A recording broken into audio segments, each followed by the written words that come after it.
Pemirsa, Anda kembali lagi bersama kami dalam episode baru atau terbaruan On One kali ini dan bersama saya Fani Imaniar.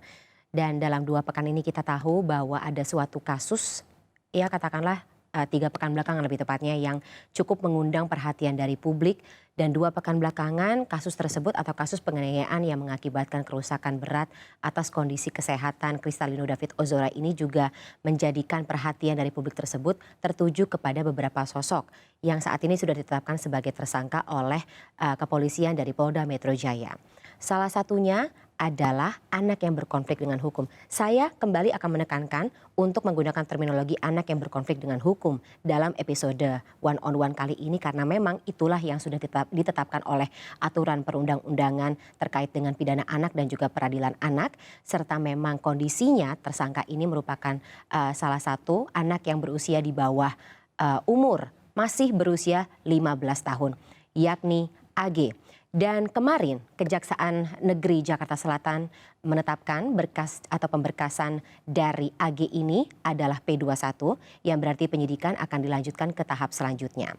Saya akan membahas bagaimana proses atau ingin menanyakan bagaimana proses hukum ini akan berjalan karena memang untuk persidangan terkait dengan anak berkonflik dengan hukum ini memang jangka waktunya lebih cepat daripada mereka yang berkonflik atau mereka yang berproses dalam pidana dewasa.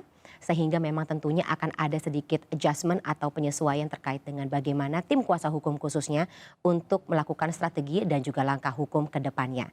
Sudah bergabung bersama saya dalam episode One on One kali ini kuasa hukum dari AG yakni Bang Atta Todung Alo. Selamat sore, selamat malam lebih tepat ya Bang Atta ya. Selamat malam Mbak. Baik. Bang Atta, kabarnya hari ini sebelum menuju ke studio One on One atau studio kita hari ini sempat mendampingi Kementerian Pemberdayaan Perempuan dan Anak serta Kementerian Sosial ya untuk ketika mereka memang ada agenda untuk mengunjungi klien Anda AG, betul? Mengunjungi keluarga lebih tepatnya. Kami mendampingi pihak dari Kemen PPA dan Kemensos untuk bertemu dengan orang tuanya. Untuk meneliti dan melihat situasi keluarga sebenarnya karena di persidangan anak ini nanti hasil penelitian dari psikolog dari dan Kementerian Sosial jadi salah satu pertimbangan penting dalam proses persidangan. Jadi ketika memang dari negara mau hadir lewat Kemensos untuk meneliti, kami harus hadir juga di sana, Mbak. Gitu. So far seperti apa atau jalannya dari agenda atau jalannya pertemuan hari ini?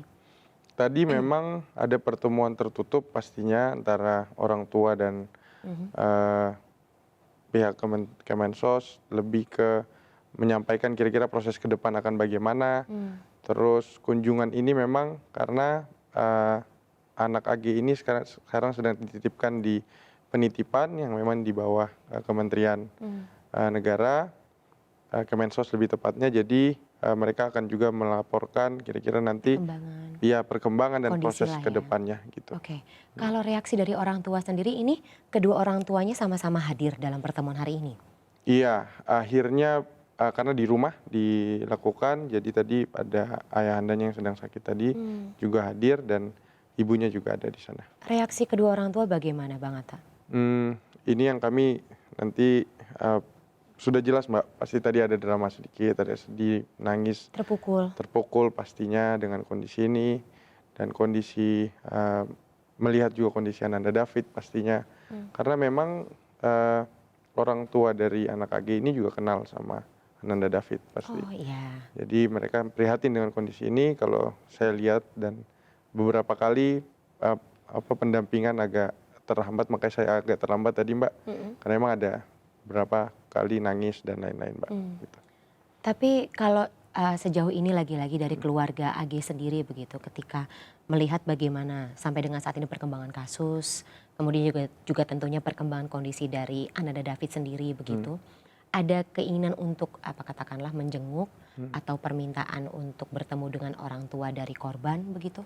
Jadi dari hari kedua Mbak, bahkan sebelum kami mendampingi jadi penasihat hukum, memang saya diberitahu oleh wali ibu dari anak AG ini karena bapaknya lagi tidak bisa keluar rumah, itu sudah sangat ingin mengunjungi di sana. Namun kondisi waktu itu mereka masih bingung, belum bisa berkomunikasi dengan pihak keluarga. Dan pada saat kami masuk juga kami menyampaikan demikian, kami berkomunikasi juga dengan pihak kuasa hukum dalam hal ini teman-teman LBH Ansor, situasinya masih belum kondusif menurut teman-teman, dan kita lebih fokus mendoakan karena tim medis pasti sudah bekerja dengan baik daripada harus mencari simpati dan simpati masyarakat yang memaksa kami untuk lihat di media, Mbak. Padahal kami terus berkomunikasi dengan pihak keluarga, penasihat hukum dalam hal ini LBH Ansor, mengenai kami berniat terus untuk menghadiri di sana, dan sekali lagi kami menghadiri di sana bukan untuk hanya disorot oleh media, tapi benar-benar ingin pertemuan tertutup, Mbak. Sebisa mungkin kami lakukan ini karena Ananda AG ini bercerita ke kami juga, bahkan mohon maaf, Bang Jo, ayahanda dari David juga sangat baik kepada Ananda AG. Jadi ini memang suatu dilematis yang kami akan sampaikan di persidangan pasti, mengenai mens rea, mengenai kejadian ini bagaimana sebenarnya posisi anak AG. Akan gitu, masuk dalam pemberkasan atau katakanlah pasti pembuktian, pembuktian untuk tim kuasa hukum. Iya, Mbak. Oke, saya ingin garis bawahi, Bang Jo, ayah dari korban, sayang sama klien Anda, sama AG. Jadi ini menurut keterangan klien kami, anak AG ini waktu masih berpacaran dengan Ananda David memang berhubungan sangat baik, Mbak, dengan keluarganya juga. Keluarganya. Jadi bahkan dia mengakui diperlakukan sangat baik. Jadi ketika ini tanpa masuk apa-apa, ketika ini kejadian juga dan dia dituduh sebagai provokator dan biang kerok, ini juga memang harus kami luruskan. Tapi sekali lagi tanpa mengesampingkan kondisi Ananda David, kami biar buktikan ini di persidangan aja. Gitu. Tapi berarti sampai dengan saat ini memang belum ada hubungan apapun antara keluarga dari AG ke keluarga dari Ananda David. Tapi rencana tersebut masih akan tetap, ya kalau ada memang kesempatan itu ada, akan dijalankan begitu ya, bertemu. Secara langsung memang belum, Mbak. Tapi kami dari kuasa hukum ke kuasa hukum sudah intensif. Cukup tiap ada pertemuan, bahkan di teman-teman media kami kalau bertemu dengan pihak-pihak kuasa hukum LBH Ansor, kami akan sampaikan dan benarnya apakah sudah bisa. Upaya pertemuan dan juga katakanlah permintaan maaf ya tentunya. Iya, pastinya, Mbak. Ini merupakan salah satu bentuk perjuangan untuk mendapatkan diversi juga kah gitu. Kalau misalnya kita melihat bagaimana konteks atau kemarin disebut gitu bahwa ada salah satu upaya hukum yang bisa dilakukan oleh AG saat ini yakni diversi. Seperti apa tim kuasa hukum memandangnya? Jadi diversi ini ketika kami sudah dikenakan pasal 355 ayat 1, memang sudah tidak dimungkinkan berdasarkan undang-undang SPPA. Tertutup ya? Betul, karena di atas 7 tahun. Seperti Mbak Melisa dan teman-teman LBH Ansor sampaikan. Jadi memang niat kami untuk pertemuan ini adalah memang untuk menyampaikan prihatin, permohonan maaf sebenarnya, Mbak. Kalau dibilang kejar diversi sih enggak. Walaupun di persidangan memang ada Perma nomor 4 tahun 2014 itu yang membuka ruang itu. Tapi balik lagi, poin kami adalah bukan untuk itu, tapi memang untuk bertemu dengan pihak keluarga sebenarnya. Dari keluarga dengan keluarga. Bahkan kami mungkin nanti pihak kuasa hukum nggak perlu ke sana, Mbak. Karena dan bahkan kalau bisa kami tanpa sepengetahuan teman-teman media ke sana. Tertutup. Dan hanya privasi kedua keluarga saja begitu saja. Ya.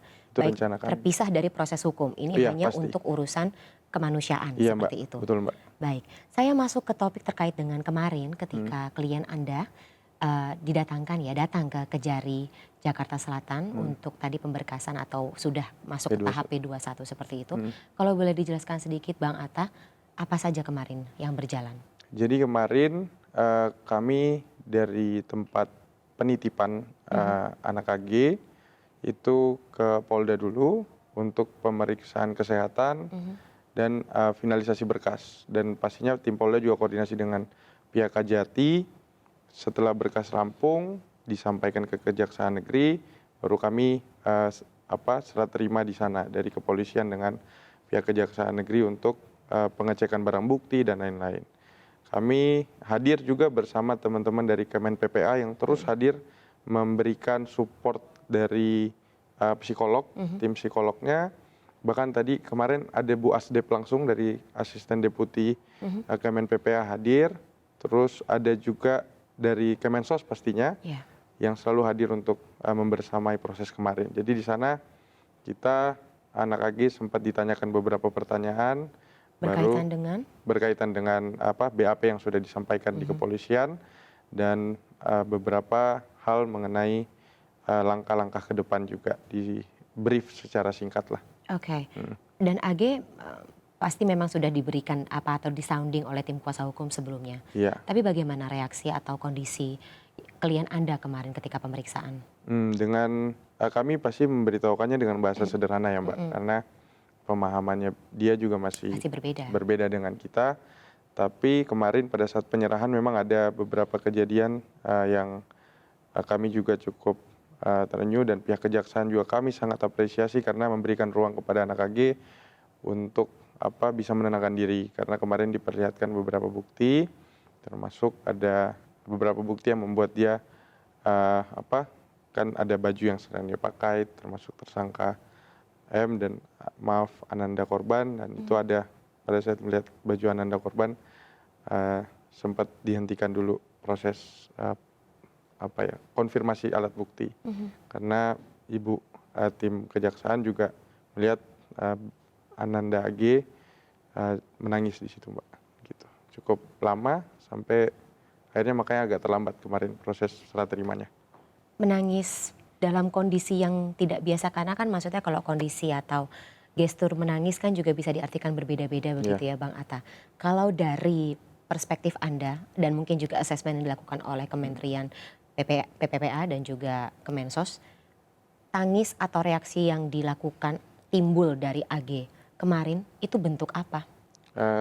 Saya bukan ahli di situ Mbak melihatnya, cuma ketika tim kejaksaan juga melihat ini sebagai bentuk yang manusiawi ya, saya nggak mau Jadi muncul nih alat bukti ditunjukkan, diperlihatkan, terus akhirnya dia responnya secara mendadak, dan ini pertama kali saya lihat dia nangis di depan saya Mbak. Sebelumnya tidak? Sebelumnya dia masih agak diam, murung gitu-gitu, dan dia baru terbuka dengan psikolog pastinya, karena mungkin karena di tim kami memang ada yang perempuan juga, mungkin dia lebih terbuka ke tim perempuan gitu, dan psikolognya juga perempuan, dan dari Kemensos juga perempuan, dia lebih terbuka ke mereka, dan kami hanya dari tim kuasa hukum hanya mendapatkan cerita, dan untuk pertama kalinya saya lihat langsung yang begitu Mbak, yang What menangis. happened? Nanti kami sampaikan di persidangan aja Mbak. Kami Tapi pasti, tidak biasa? iya, nanti Reaksi yang karena tidak nanti biasa ya? itu pasti ada di laporan teman-teman Apsifor juga pasti, dan tim penelitian sosial dari Kemensos pasti Mbak. Oke. Reaksi tidak biasa yang sebelumnya tidak pernah Bang Atta lihat ya Iya, dari secara klien langsung. Anda ya? Ya, Oke. Kalau boleh tahu alat bukti yang ditunjukkan kemarin kepada klien Anda apa saja? banyak Mbak. Itu pasti ada nomor polisi mobil yang digunakan, ada pakaian yang digunakan pada saat itu, terus beberapa ya kurang lebih itu aja sih Mbak. Ada beberapa perintilan lain yang mungkin tim penyidik yang lebih berhak untuk menyampaikan. Yang men-trigger klien Anda, baju yang dipakai oleh korban. Ya, baju Seperti Ananda itu. David ya. Pada saat pemeriksaan apakah klien Anda juga mengatakan atau menanyakan bagaimana dengan kondisi korban saat ini, atau selama pendampingan dari tim kuasa hukum rutin menanyakan bagaimana kondisi dari korban? Ini Mbak, kami nggak mau buat-buat ini, cuma balik lagi Ananda AG ini kadang ke kami dia terbatas, kadang kalau mau meluapkan, tapi tiap hari menurut pendamping sosial yang mendampingi tiap hari, kami dilaporkan ternyata dia selalu menanyakan itu ke tim pendamping sosial, dan tiap malam kadang nangis gitu-gitulah Mbak. Gitu. Reaksi yang bisa dibilang cukup manusiawi begitu ya, apalagi dari seorang anak usianya masih 15 tahun. Ya teman-teman mungkin terutama kita, bagi kita perempuan ketika usia kita masih 15 tahun dulu pasti ingat bagaimana kita melihat dunia, menghadapi dunia, dan saat ini ada kalanya ketika seorang anak yang masih berusia 15 tahun, perempuan terlibat dalam sebuah kasus pidana, ya tentunya reaksinya bisa dibilang ya mungkin tidak seperti perspektif atau tidak seperti penghakiman teman-teman warganet biasa. Tapi itulah yang terjadi begitu ya Bang Atta ya. Iya. Nah, ketika pemeriksaan kemarin, teman-teman dari kejaksaan, kemudian tentunya juga pendamping dari AG sendiri, bagaimana bersikap? Dari teman-teman kejaksaan menggunakan SOP selama ini kami lihat dengan baik, dari kepolisian kejaksaan menggunakan baju yang tidak berseragam Oke. di ruangan yang bukan ruangan pemeriksaan, tapi ada ruangan memang anak ternyata di Kejaksaan Negeri Jakarta Selatan. Terus yaitu mereka menggunakan pendekatan yang sangat ramah karena kami juga advokat sudah cukup lama berhubungan dengan teman-teman ini, berbeda memang treatmentnya. Oke. Dan seperti Pak Kajari sampaikan kemarin, tim kejaksaannya ini memang yang certified untuk anak memang. Jadi kami lihat itu sih, ibu yang menangani, yang menanyakan, cara menanyakan dan lain-lain sudah sesuai, sampai saat ini cukup sesuai dengan undang-undang SPPA kami lihat, Mbak. Dari evaluasi tim kuasa hukum Dari seperti evaluasi itu, kami, tentunya diapresiasi dan tentu Apresiasi. semoga ini juga akan atau pelaksanaan ini juga akan berlangsung ke depannya setiap kali ada anak yang berkonflik dengan hukum begitu ya Iya, Bang Atta. betul.